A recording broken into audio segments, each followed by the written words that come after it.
Jensen Huang, le PDG de Nvidia, a fait le discours du CES 2025 à Las Vegas et c'était incroyable. Il a fait plusieurs annonces et a beaucoup parlé des agents, des modèles du monde, de la conduite autonome, des robots, pratiquement tout ce qui est futuriste et qui est alimenté par Nvidia cette année. J'aimerais vraiment analyser avec vous aujourd'hui toutes les annonces majeures faites par Nvidia. Et on commence tout de suite. Alors la première chose dont je voulais vous parler est ce graphique qui est vraiment cool à regarder. Et ce n'était qu'en 2012, il y a environ 13 ans donc, qu'AlexNet a été créé par l'un des créateurs principaux de l'IA, Ilya Sutskever. Et c'était essentiellement un moyen de classifier des images, un algorithme qui faisait cela. Puis en avançant rapidement, nous avons eu, comme vous le voyez ici, des IA perceptives, l'IA générative, et maintenant l'accent est mis sur les agents, l'IA agentique. Donc l'IA agentique, c'est là où nous en sommes aujourd'hui en 2025 et nous nous dirigeons déjà vers l'IA physique, qui est l'étape suivante après l'IA agentique.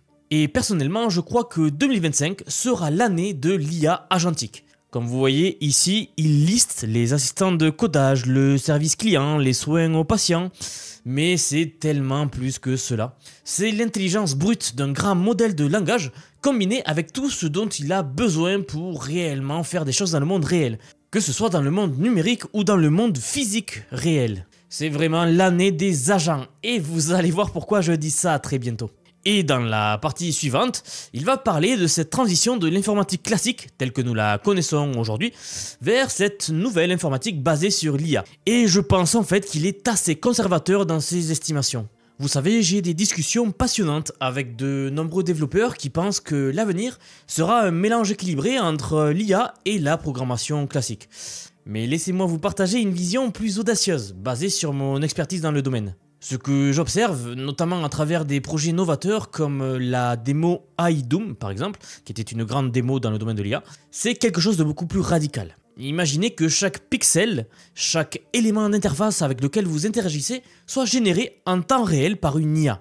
Eh bien, je suis convaincu que nous allons vers un monde où l'IA ne sera pas juste un outil parmi d'autres, mais sera le cœur de nos interactions numériques. Et plutôt qu'une simple couche de programmation traditionnelle avec de l'IA par-dessus, en fait nous aurons une interface intelligente et intuitive qui interprète directement nos intentions à partir de données brutes. C'est d'ailleurs un sujet que j'ai approfondi dans ma récente analyse des tendances 2025, que je vous invite à aller voir si le sujet vous intéresse. Alors cette vision peut peut-être vous sembler audacieuse, mais mon expérience dans le domaine me fait dire que ce sera vers cela que l'on va tendre. Bien, maintenant je vais vous montrer une démo que Jensen Huang a présentée pendant la conférence Nvidia du CES. Et en parlant de l'IA qui prend vraiment le relais de ce que nous avons connu comme l'informatique jusqu'à présent, la majorité de la scène est rendue en utilisant l'intelligence artificielle. Ils font du ray tracing complet, mais ne calculent pas les pixels de manière traditionnelle. Regardez rapidement la démo.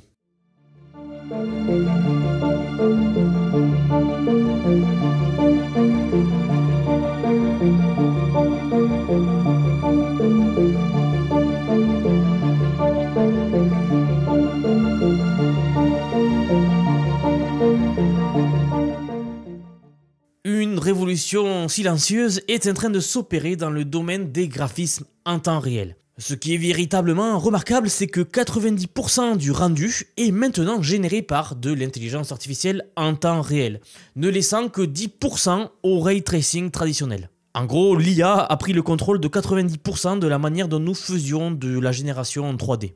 Le docteur Jin Fan, chercheur scientifique chez Nvidia, met en perspective cette innovation majeure. Regardez.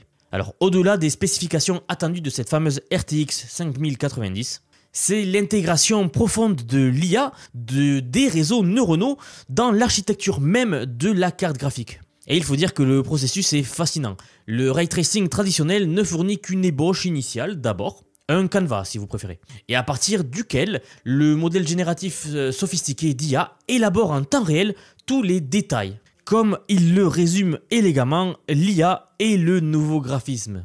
Et cette avancée transforme fondamentalement notre approche du rendu 3D en temps réel.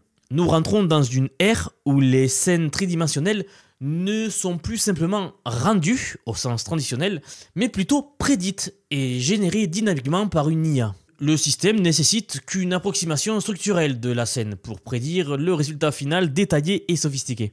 Alors c'est un changement de paradigme qui redéfinit les fondements même des graphismes informatiques tels que nous les connaissons aujourd'hui. Et personnellement, je pense que les applications seront énormes, notamment dans le domaine de la VR, qui stagne énormément aujourd'hui. Bref, tout cela, c'était les annonces d'introduction de la conférence, mais maintenant, passons aux annonces majeures. Donc la première chose majeure qu'ils ont annoncée lors de ce discours, c'est la RTX Blackwell et la série 50 de GPU, ce que l'on vient de voir. Mais je pense que la partie la plus surprenante de cette annonce, c'est son prix. Oui, c'est la chose la plus impressionnante. 549 $ pour l'équivalent du GPU haut de gamme de la série 40.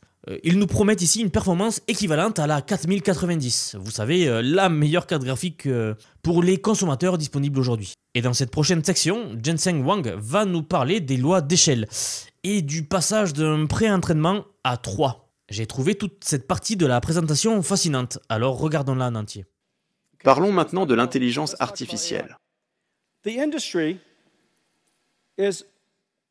L'industrie se lance dans une course effrénée pour développer l'intelligence artificielle. Les lois d'échelle constituent un modèle puissant, une loi empirique. Cette loi a été observée et démontrée par les chercheurs et l'industrie depuis plusieurs générations.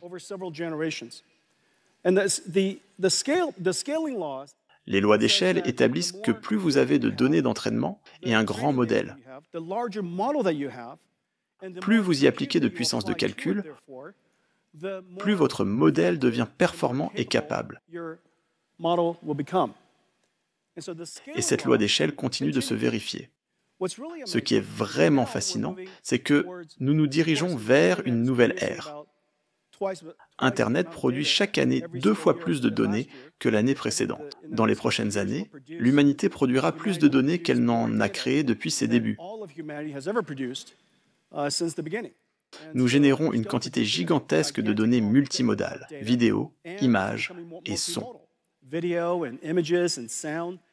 Toutes ces données peuvent servir à former les connaissances fondamentales d'une IA. Il existe en fait 2 autres lois d'échelle qui ont émergé, c'est assez intuitif. La deuxième loi d'échelle concerne l'après-entraînement. Cette loi utilise des techniques comme l'apprentissage par renforcement et le feedback humain.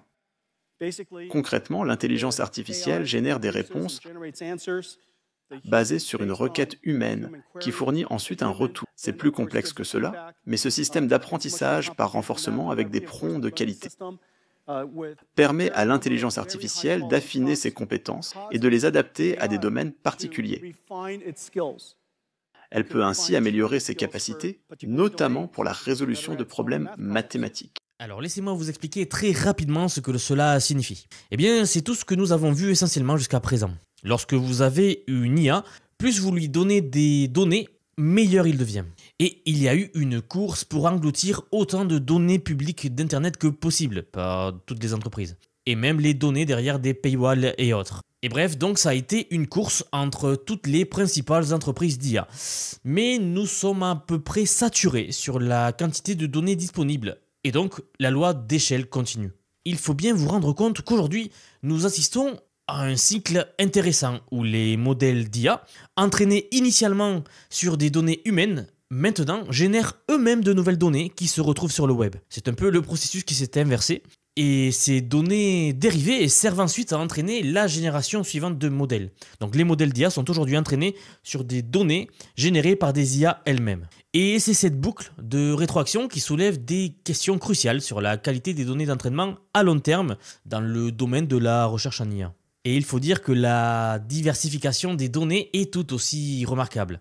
Nous voyons émerger des données de plus en plus multimodales, combinant donc vidéo, images et sons, qui enrichissent considérablement le socle de connaissances fondamentales des IA aujourd'hui. Mais ce qui est particulièrement intéressant, c'est aujourd'hui l'émergence de 2 nouvelles lois d'échelle dans le domaine. La première concerne l'apprentissage post-entraînement, notamment à travers le RLHF, donc en anglais, le Reinforcement Learning Human Feedback, désolé pour mon anglais, qui est un processus sophistiqué où l'IA génère des réponses à des prompts humains soigneusement sélectionnés, reçoit du feedback et affine les résultats en manière des retours humains.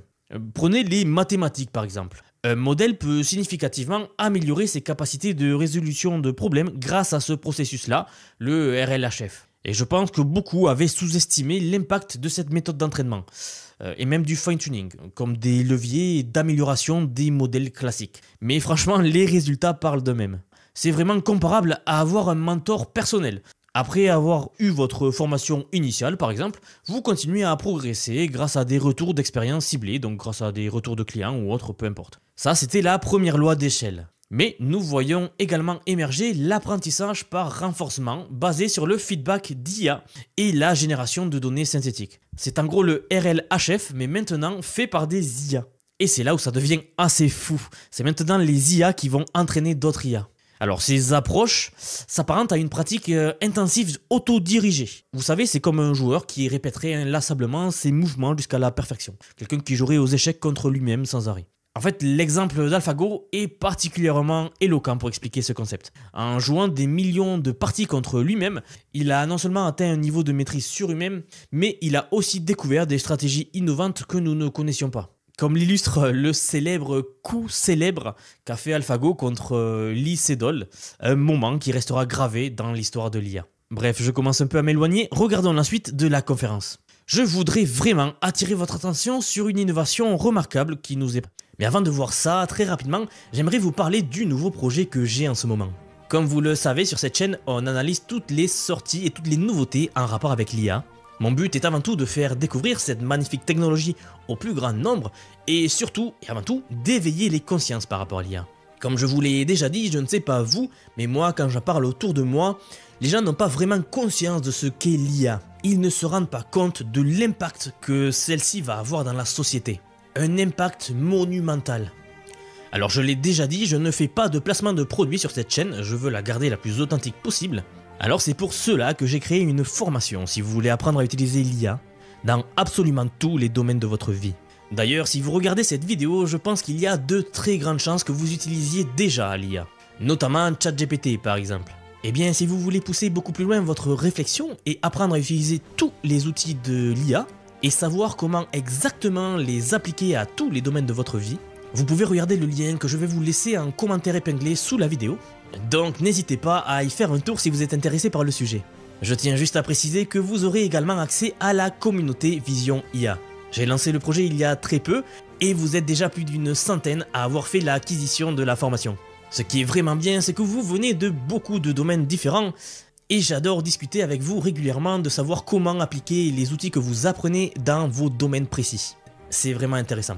Bref, désolé pour la petite coupure, je ne perds pas plus de temps et je vous rappelle que vous trouverez tous les liens dans la description ou dans les... Le GPU Grace Blackwell. Cette architecture, elle représente une prouesse technologique et d'ingénierie assez impressionnante.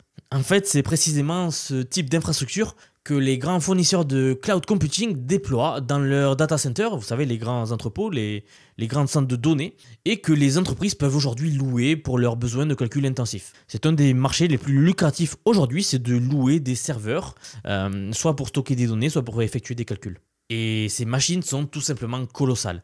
Et pour la petite histoire, cette évolution me fait penser à un ouvrage que je suis en train de lire en ce moment, qui s'appelle Chip Wars, que je ne peux que vous recommander chaleureusement, si l'histoire de la technologie vous intéresse. En fait, il retrace les débuts de la Silicon Valley, et notamment la création du premier transistor.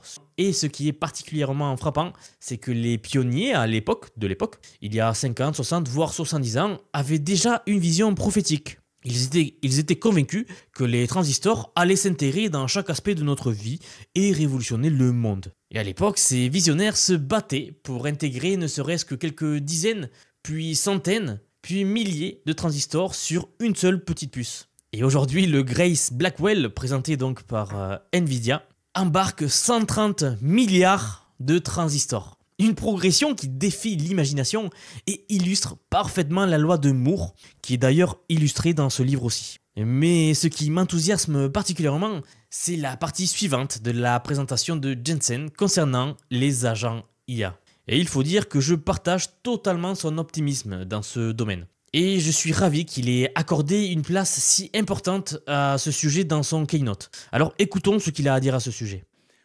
L'un des développements les plus importants dans le monde de l'entreprise est l'IA agentique. L'IA agentique est un parfait exemple de mise à l'échelle en temps réel. L'IA est un système de modèles qui comprend et interagit avec le client et l'utilisateur. Certains modèles récupèrent des informations depuis le stockage, comme un système d'IA sémantique RAG. D'autres peuvent naviguer sur Internet ou analyser des fichiers PDF. Le système utilise divers outils, comme une calculatrice ou une IA générative, pour créer des graphiques. Il décompose le problème étape par étape et utilise différents modèles pour le résoudre. À l'avenir, la réponse de l'IA au client sera différente. Plutôt qu'une simple question-réponse, de nombreux modèles travailleront en arrière-plan. La mise à l'échelle en temps réel et la puissance de calcul nécessaire vont exploser. Cela permettra d'obtenir des réponses toujours plus pertinentes. Pour aider l'industrie à développer l'IA agentique, nous ne ciblons pas directement les entreprises. Nous collaborons avec les développeurs de l'écosystème informatique. Notre but est d'intégrer notre technologie pour créer de nouvelles possibilités, comme avec CUDA. Nous souhaitons maintenant faire de même avec les bibliothèques d'IA. Le modèle informatique traditionnel utilise des API pour les graphismes, l'algèbre linéaire et la dynamique des fluides. À l'avenir, nous aurons des bibliothèques d'IA au-dessus des bibliothèques d'accélération, SUDA. Nous avons créé 3 éléments pour aider l'écosystème à construire l'IA agentique. Derrière ce discours de Jensen, on peut clairement déceler la stratégie commerciale de Nvidia. L'adoption massive de leur GPU est au cœur de cette révolution technologique. Mais au-delà de cet aspect commercial, plusieurs points cruciaux méritent notre attention ici. Premièrement, nous sommes à l'aube d'une transformation majeure du marché du travail avec l'arrivée massive des agents d'IA. Ça, je le répète assez souvent dans mes vidéos. Et je suis convaincu que 2025 marquera le tournant décisif dans ce domaine. Ces agents ne fonctionneront pas de manière isolée, mais en orchestration complexe. Tous en tandem si vous préférez. Mais l'annonce la plus révolutionnaire de la conférence concerne leur modèle du monde. Pour ceux qui suivent les travaux du Dr Jim Fan, chercheur principal chez Nvidia, eh bien cette évolution était prévisible, notamment à travers des projets comme Groot, qui explore la simulation d'environnement physique et numérique. Mais ici, c'est la concrétisation du projet. Nvidia Cosmos représente une avancée majeure dans la simulation des mondes physiques, un domaine où peu de modèles excellent actuellement, pour être honnête. Sora étant peut-être l'exception, mais beaucoup de failles ont été aperçues récemment. Et il faut dire que l'enjeu est crucial. Nos futurs robots, les systèmes d'IA physiques, auront besoin d'énormément de quantité de données d'entraînement, qui sont, vous l'aurez compris si vous avez écouté la première partie de la vidéo, très difficiles et coûteuses à obtenir. Prenons Tesla comme exemple. Avec des millions de véhicules équipés de caméras, collectant donc des données en continu, ils sont dans une position unique. Mais que faire pour les autres acteurs comme Mercedes par exemple, ou Figure Robotics, qui n'ont pas du tout accès à un tel volume de données réelles? Et c'est là que la génération synthétique de données entre en jeu, qui briserait donc le cercle vicieux de l'œuf et la poule si vous voulez. Plus besoin de déployer des robots pour collecter des données en masse, on peut maintenant les générer pour entraîner la première génération de robots. Et un aspect particulièrement fascinant de cette technologie, c'est sa capacité à générer des multivers. Chaque scénario possible peut être simulé. Tout cela, bien sûr, propulsé par les GPU Nvidia, ouvrant donc la voie à des possibilités qui semblaient jusqu'ici relever de la science-fiction. Mais vous savez, plus le temps avance et plus la science-fiction semble réelle. Cette évolution donne d'ailleurs un nouveau crédit à la théorie de la simulation, suggérant que notre propre réalité pourrait être une simulation, comme nous allons maintenant créer des réalités qui sont des simulations. C'est un développement fascinant qui mérite qu'on s'y attarde. L'une des applications les plus prometteuses présentées concernait la conduite autonome. Nvidia a réussi à fédérer un écosystème impressionnant de partenaires, incluant pratiquement tous les acteurs majeurs de l'industrie automobile et des véhicules autonomes. Il faut dire que les capacités de l'Omniverse ne se limitent d'ailleurs pas à ce seul secteur. Leur potentiel s'étend naturellement au domaine de la robotique, oui, vous l'aurez compris. Et c'est précisément en robotique que nous sommes à l'aube d'une révolution comparable à ce que fut ChatGPT pour l'IA conversationnelle par exemple. J'ai presque envie de dire que la révolution en robotique sera la plus grande révolution que l'humanité n'aura jamais connue. Et en particulier, nous approchons rapidement d'un point d'inflexion majeur dans le développement des robots humanoïdes. Et cette affirmation n'est pas spéculative, elle s'appuie vraiment sur des avancées concrètes que nous voyons tous les jours sur cette chaîne. Très nombreuses entreprises travaillent actuellement sur des robots humanoïdes et ont vu leur capacité décuplée grâce à la vague récente d'avancées spectaculaires dans le domaine de l'intelligence artificielle. La présentation nous montre d'ailleurs un panorama impressionnant de robots bien réels en cours de développement, incluant notamment Optimus de Tesla, oui, ils sont là, et les robots de Figure parmi tant d'autres. Ce n'est pas de la science-fiction, ce sont des projets vraiment en cours de développement et actifs aujourd'hui. Je le dis, je le répète encore, mais la convergence des technologies que nous avons évoquées laisse vraiment présager des progrès spectaculaires en robotique générale dans un avenir très proche. L'importance de la robotique générale et particulièrement des robots humanoïdes réside dans leur adaptabilité unique. Car oui, contrairement aux robots à chenilles ou aux robots à roues traditionnels qui nécessitent des environnements spécialement aménagés que pour eux, eh bien certaines architectures robotiques peuvent maintenant s'intégrer naturellement dans nos espaces de vie et de travail existants. N'oubliez pas que le monde est construit pour des humains. Donc naturellement, faire des robots humanoïdes, ça simplifiera grandement la tâche de l'automatisation. Alors la vidéo commence à être assez longue, donc je vais m'arrêter là. J'espère qu'elle vous aura plu, elle change un petit peu du style traditionnel. J'ai voulu un peu plus converser avec vous, aborder des points un peu plus précis sur ce que l'avenir nous réserve vraiment. Je vous rappelle juste que si ce n'est pas déjà fait et que vous avez apprécié la vidéo, vous pouvez vous abonner à la chaîne. Je sors une vidéo par jour si la technologie vous intéresse. Et je vous rappelle également que vous trouverez tous les liens dans la description de la vidéo pour vous inscrire à la formation. Merci et à demain pour la prochaine vidéo.